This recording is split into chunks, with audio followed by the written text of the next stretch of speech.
আসসালামু আলাইকুম রহমতুল্লাহি ওবারাকাতু। ভিউয়ার্স, এ পর্যায়ে আমি আলোচনা করব খলিফা আবু বকর সিদ্দিক রাদিয়াল্লাহু তাআলা আনহু এর রাষ্ট্র পরিচালনার কত বড় দায়িত্ব পালন করেছেন সে বিষয়ে ইনশাআল্লাহ আলোচনা করব।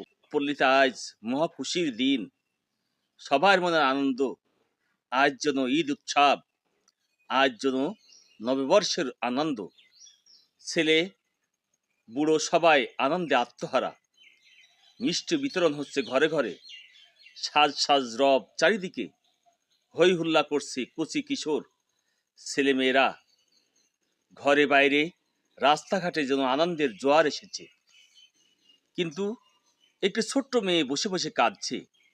তার মনে কোনো আনন্দ নেই। সকাল থেকে তার মন খারাপ, কোনো কাজেই তার মন বসছে না।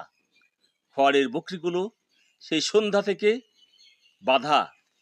সন্ধ্যা গড়িয়ে রাত পেরুলে রাতের পর সকাল, সকাল গড়িয়ে দুপুর, এখন দুপুর গড়িয়ে বিকেল। বকরিগুলো সেই সন্ধ্যে থেকে উপোস, কিছু খেতেও দেয়নি ওদের, নিজেও কিছু খায়নি। সেই ছোট্ট মেয়েটি মেয়েটি একা একা বসে কাঁদছে, কাঁদছে আর কাঁদছে। সেদিকে কারো খেয়াল নেই। সবাই আজ আনন্দে আত্মহারা। তাদের মহল্লার আবু বকর রাদিয়াল্লাহু তাআলা আনহু আজ খলিফা হয়েছেন, হয়েছেন দেশের শাসনকর্তা, মুসলিম জাহানের শাসনকর্তা। বড় দয়ালু, বড় জনদরদি।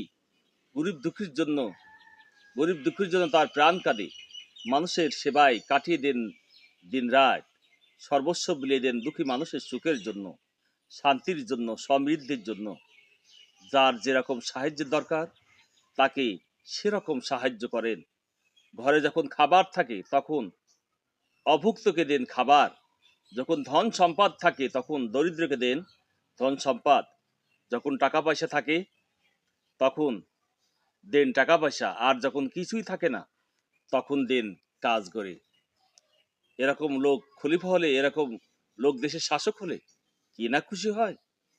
কিন্তু সেই ছোট্ট মেয়েটি খুশি হতে পারেনি। অভিমানে দুঃখে কাঁদছে সে। ঘরের দরজা বন্ধ করে সে কাঁদছে আপন মনে। বাইরের হই হুল্লা তার কাছে অসহ্য। এসব দেখে তার আরো বেশি খারাপ লাগছে।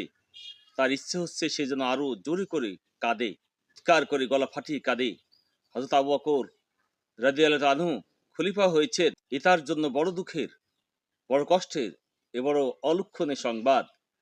আচ্ছা, হযরত আবু বকর রাদিয়াল্লাহু তাআলা আনহু যদি খলিফা না হতেন, হযরত আবু বকর রাদিয়াল্লাহু তাআলা যদি ঠিক আগের মতোই থাকতেন, আহা কি যে ভালো হতো, কি যে উপকার হতো তার। কিন্তু কে শুনবে তার কথা, কে বুঝবে তার অসুবিধার কথা।